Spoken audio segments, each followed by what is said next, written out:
तो welcome back to my YouTube channel. आज हम बात करेंगे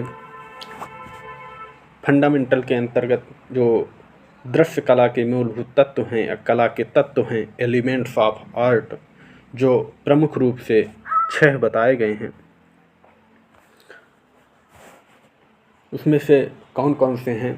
तो रेखा है, रूप है, रंग है, तान है, पोत है, अंतराल है। पोत को वैन भी बोलते हैं, टेक्सचर। तो इन्हीं के बारे में चर्चा करेंगे। वो प्रमुख रूप से हम आज रेखा की डिटेल देखेंगे। तो फर्स्ट हो गई रेखा, दूसरा है रूप या फॉर्म या शेप, तीसरा है रंग या कलर, चौथा है वर्ड यानी टोन,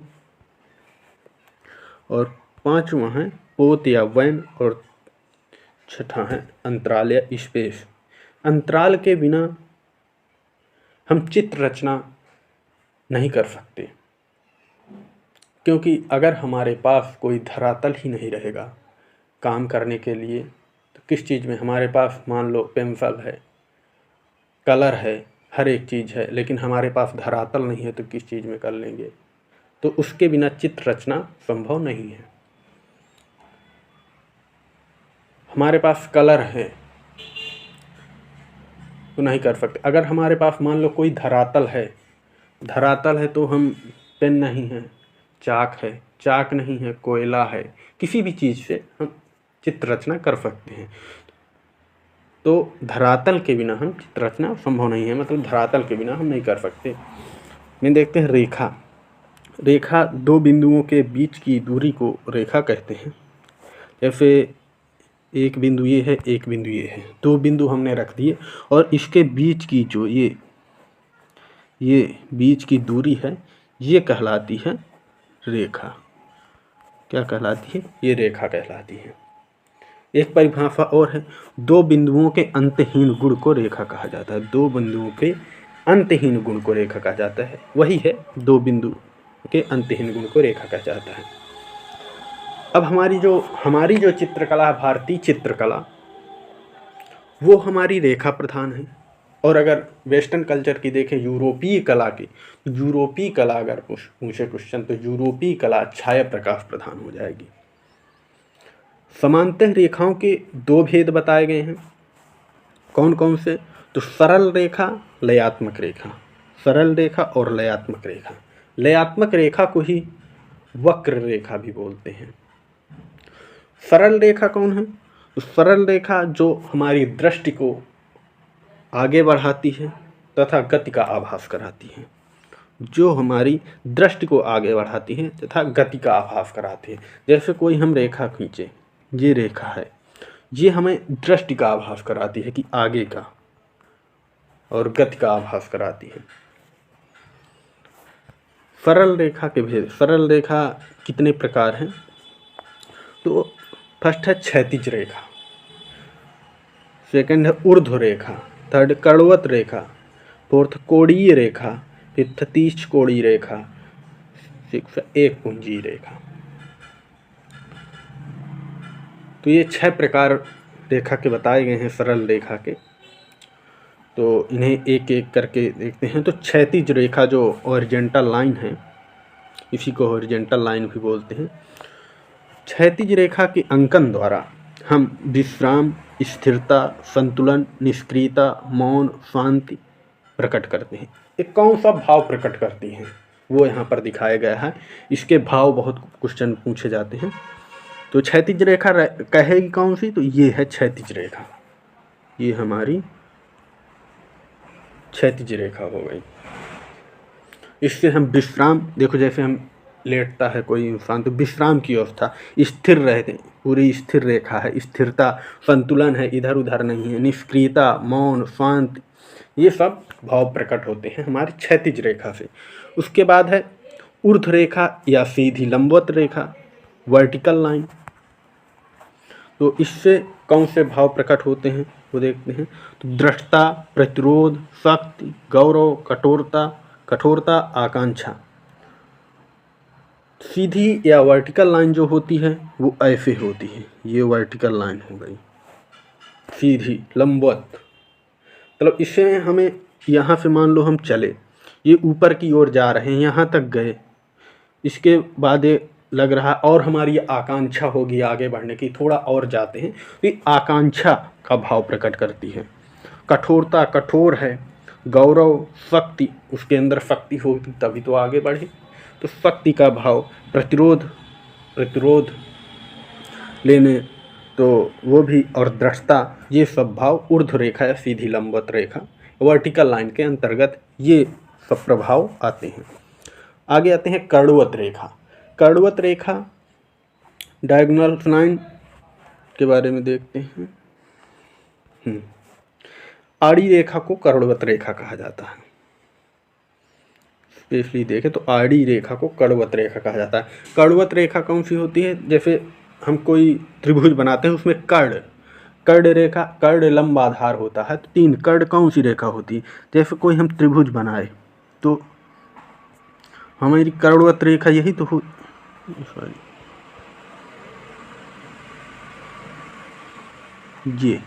यही तो हमारी कर्णवत रेखा होती है। ये इसमें कर्णवत रेखा पूछा है, कर्णवत रेखा, तो ये हमारी हो जाएगी कर्णवत रेखा। कौन? ये कर्णवत रेखा हुई। तो इस रेखा से हमें कौन से प्रभाव दिखते हैं, कौन से भाव प्रकट होते हैं? तो नाटकीयता, उत्तेजना, संक्रमण, व्याकुलता, बेचैनी, कर्णवत रेखा से ये भाव दिखाई देते हैं। आगे आते हैं हम कोणीय रेखा के बारे में। कोणीय रेखा, इस रेखा के मुख्य प्रभाव व्याकुलता है, संघर्ष है, बेचैनी है, आघात है, असुरक्षा आदि को प्रकट किया जाता है। तो कोणीय रेखा कौन सी होती है? जैसे ये हो गई, ये इसी में तो ये कोण बनेगा, तो ये कोणीय रेखा हो गई। अब इसे ऐसे समझते हैं जैसे मान लो हम यहाँ हैं, हम किसी से लिफ्ट मांगे, कोई बाइक वाला है या 4 व्हीलर वाला, कि हमें यहाँ जाना है, ये कोई जगह है स्पेशली, तो यहाँ से हम डायरेक्ट तो भी तो जा सकते हैं, यहाँ से डायरेक्ट जा सकते हैं, लेकिन वो हमें यहाँ से घुमा के ले जा रहा है, यहाँ से फिर यहाँ ले जा रहा है वही जगह, लेकिन घुमा के ले जा रहा है। तो हमें असुरक्षा महसूस हुई कि यार हमें कहाँ ले जा रहा है, बेचैनी सी हुई है। तो संघर्ष यहाँ से जाने में, यहाँ तक यहाँ से जाने में संघर्ष है। यहाँ से शॉर्ट भी जा सकते हैं, तो हमें कोई व्याकुलता नहीं, ये वहीं जा रहा है लेकिन घुमा के ले जा रहा है। तो इससे हम याद कर सकते हैं कि व्याकुलता होगी, संघर्ष इधर से घूम के जाने में, बेचैनी, आघात, असुरक्षा हमें महसूस हो रही है। तो कोणीय रेखा हो गई। फिर आते हैं तीक्ष्ण कोणीय रेखा। इसके ये रेखा जो होती हैं, ये कोणीय रेखा हो गई, कर्णवत रेखा हो गई, तीक्ष्ण कोणीय रेखा। इसके जो प्रभाव हैं ये मिलते जुलते रहेंगे। जैसे बेचैनी इसमें भी है, बेचैनी इसमें भी है, आघात इसमें भी है, आघात इसमें भी है, व्याकुलता इसमें भी है, व्याकुलता इसमें भी है। तो जैसे क्वेश्चन पूछेगा तो जैसे एक ही ऑप्शन रहेगा, जैसे तीक्ष्ण कोणीय रेखा है, एक साथ नहीं आएगा। जैसे कि तीक्ष्ण कोणीय रेखा भी आ जाए, कोणीय रेखा भी आ जाए, कर्णवत रेखा भी आ जाए, तो उसमें से ऑप्शन के अकॉर्डिंग हम सही करेंगे। तो तीक्ष्ण कोणीय रेखा के बारे में बात करेंगे। तीक्ष्ण कोणीय रेखाओं के अंकन द्वारा बेचैनी, उलझन, संघर्ष, व्याकुलता, आघात आदि को प्रकट किया जाता है। अब तीक्ष्ण रेखा कौन सी होती हैं? तो जैसे ये हो गई, इस तरह घुमा के कहीं से ले गए, तीक्ष्ण कोणीय रेखा हो गई, इधर उधर घुमा के। फिर आते हैं एक पुंजीय रेखा। क्यों है एक पुंजीय रेखा के बारे में? एक पुंजीय रेखा अर्थात एक बिंदु से निकलने वाली रेखा के अंकन द्वारा हमें प्रसार, शक्ति, एकाग्रता, आभा, शोभा, भव्यता, अभिलाषा आदि को प्रकट किया जाता है। एक पुंजीय रेखा, मान लो एक ये बिंदु है, अब एक बल्ब होता है, बल्ब का प्रकाश चारों ओर जाता है, तो एक बिंदु है, इससे चारों ओर ये प्रकाश जा रहा है, जिससे क्या हो रहा है? इससे प्रसार हो रहा है, प्रकाश का प्रसार हो रहा है, एकाग्रता है, शोभा बढ़ रही है, हमें अभिलाषा हो रही है। तो ये एक पुंजीय रेखा के अंतर्गत आता है। फिर आते हैं लयात्मक रेखा या वक्र रेखा। कौन है? लयात्मक रेखा या वक्र रेखा। लयात्मक रेखा का अर्थ है समान अथवा सामंजस्यपूर्ण अवयवों की पुनरावृत्ति अथवा प्रवाह की निरंतरता। इसके द्वारा कौन से प्रभाव आते हैं? तो शक्ति, लोच, प्रवाहिता, कोमलता, हलचल आदि गुणों को व्यक्त किया जाता है जो लयात्मक रेखा होती हैं। उनसे शक्ति, लोच, प्रवाहिता, कोमलता, हलचल आदि के गुणों को व्यक्त किया जाता है। लयात्मक रेखा भी दो प्रकार की होती हैं, एक प्रवाही रेखा होती है, एक वर्तुल रेखा या चक्राकार रेखा होती है। कौन सी? तो प्रवाही रेखा और वर्तुल रेखा या चक्राकार रेखा। प्रवाही रेखा कौन सी होती है? जैसे उसमें प्रवाह हो, जैसे जल है, जल में प्रवाह रहता है, ये प्रवाही रेखा, ये प्रवाही रेखा हो गई। जैसे इस तरह है, ऐसे भी कर सकते हैं, ये प्रवाही रेखा हो गई। वर्तुल रेखा या चक्राकार रेखा कौन सी होती है? तो चक्राकार, जैसे ये चक्र घूम रहा है, ये चक्राकार रेखा हो गई, वर्तुल या चक्राकार रेखा। तो प्रवाही रेखा के बारे में देख। प्रवाही रेखा, जिन रेखाओं में बहाव का भाव, लय अथवा अटूट क्रम होता है उन्हें प्रवाही रेखा कहा जाता है। इनके द्वारा लय, गति, लावण्य एवं माधुर्य को व्यक्त किया जाता है। प्रवाही रेखा, नाम से ही प्रवाह, जल में प्रवाह होता है तो उसमें लय रहती है, गति रहती है। फिर आते हैं वर्तुल रेखा या चक्राकार रेखा। वर्तुल रेखा या चक्राकार रेखा, जिन रेखाओं में घुमाव का अभाव, जिन रेखाओं में घुमाव का भाव अर्थात चक्राकार का प्रभाव होता है, जिन रेखाओं में घुमाव का भाव अथवा चक्राकार का प्रभाव होता है उन्हें घुमावदार रेखा कहा जाता है।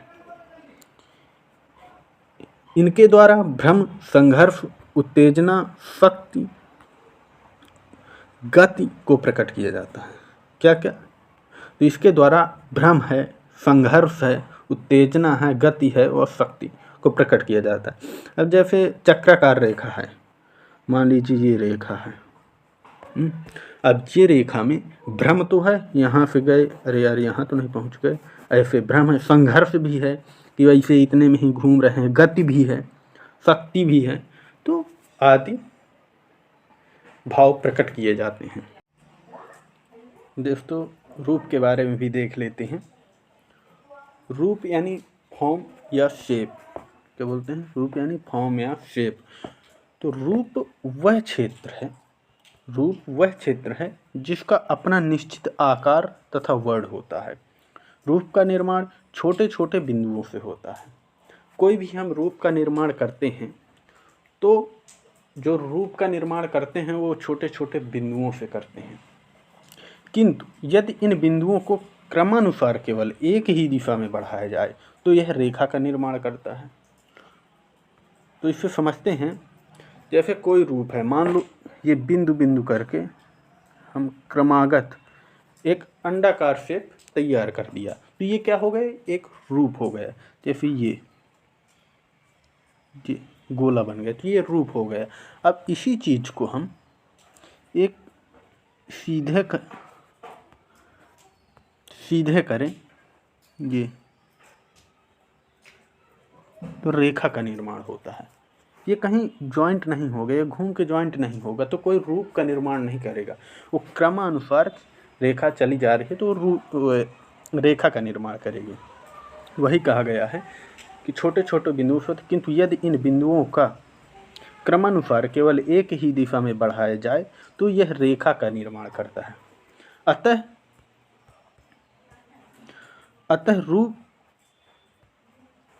अतः रूप के निर्माण के लिए यह आवश्यक है कि इन छोटे छोटे बिंदुओं को सभी दिशाओं में आवश्यकता अनुसार रखा जाए। यह बिंदु बिखरी हुई अवस्था में न होना चाहिए। मतलब ये जो बिंदु हैं, ये बिंदु क्रमानुसार रखा जाए। ये नहीं कि एक बिंदु यहाँ रख दिया तो एक यहाँ रख दिया तो एक यहाँ रख दिया तो एक यहाँ, तो क्या हो, कुछ ना बना उससे। क्रमानुसार रखा जाए।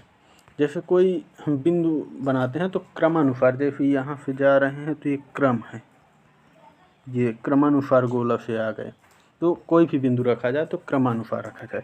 आगे देखते हैं, आगे क्या कहना।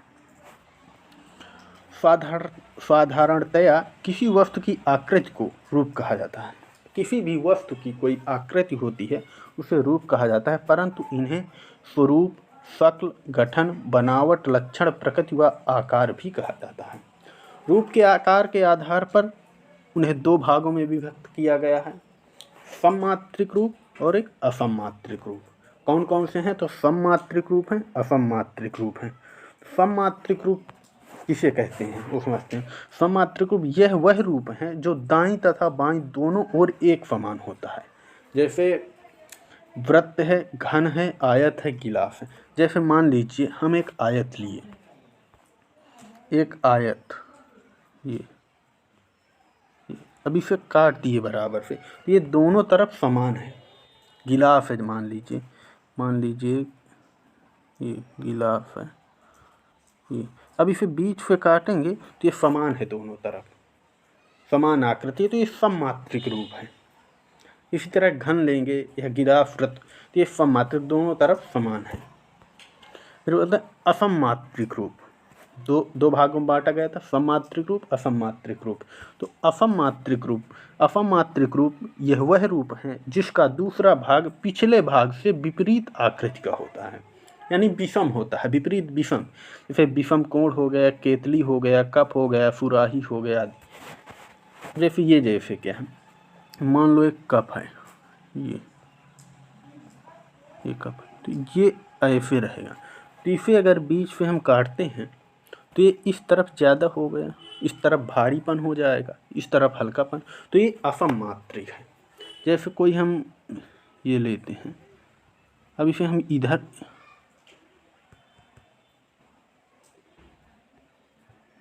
यहाँ से काट दिए तो इधर ये भारी हो गया, तो ये असममात्रिक हो गया। असममात्रिक रूप देखने में अधिक रुचिकर लगते हैं। अब ये ज़्यादा अच्छा लग रहा है, इसकी अपेक्षा, गिलास की अपेक्षा ये ज़्यादा अच्छा लग रहा है। जो कप है या केतली है वो ज़्यादा रुचिकर लगता है। इसके अतिरिक्त चित्र में रूप के महत्व के आधार पर रूप को दो भागों में वर्गीकृत किया गया है। जो रूप है उसे दो भागों में वर्गीकृत किया गया है, एक सक्रिय रूप, एक सहायक रूप। सक्रिय रूप और सहायक रूप। सक्रिय रूप कौन होता है को देखते हैं। सक्रिय रूप यह वह रूप है जो चित्र की प्रधान व मुख्य आकृति होती है, जिसे कलाकार अधिक महत्व देता है। मेन आकृति जो होती है, एक मेन आकृति होती है, एक सहायक आकृतियाँ होती हैं। जैसे कोई भी चित्र का हम निर्माण करते हैं, उसमें एक मेन फिगर रहेगा, बाकी बैकग्राउंड में सहायक आकृतियाँ रहेंगी। तो वही चीज़ इसमें सक्रिय रूप, यह वह रूप है जो चित्र की प्रधान व मुख्य आकृति होती है, जिसे कलाकार अधिक महत्व प्रदान करता है। सहायक रूप यह वह रूप है जो सक्रिय रूपों को बल देने के लिए चित्र किए जाते हैं। अब मेन एक आकृति बना देंगे तो थोड़ा कम अच्छा लगेगा, उसी में सहायक आकृतियाँ दो चार ऐड कर देंगे तो वो ज़्यादा अच्छा लगेगा। किसी भी चित्र के भिन्न भिन्न प्रकार के रूपों के भिन्न भिन्न प्रभाव होते हैं। जैसे रूप प्रमुख प्रभाव निम्न प्रकार है, जो मतलब रूप के प्रभाव हैं वो कई प्रकार के हैं। जैसे आयताकार जो है स्थायित्व व शक्ति का प्रभाव उत्पन्न करता है। त्रिभुजाकार विकास या सुरक्षा का। ये वृत्ताकार, ये मिस्टेक है थोड़ा, वृत्ताकार, ये वृत्ताकार है।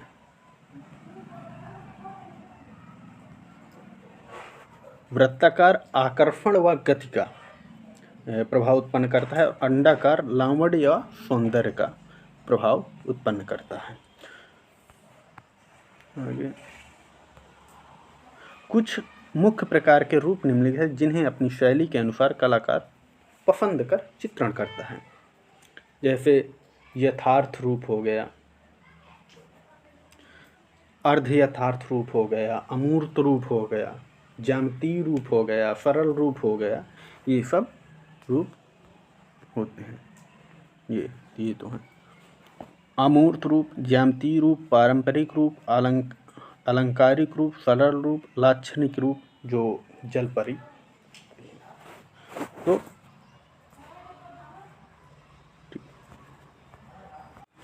Thanks for watching my video.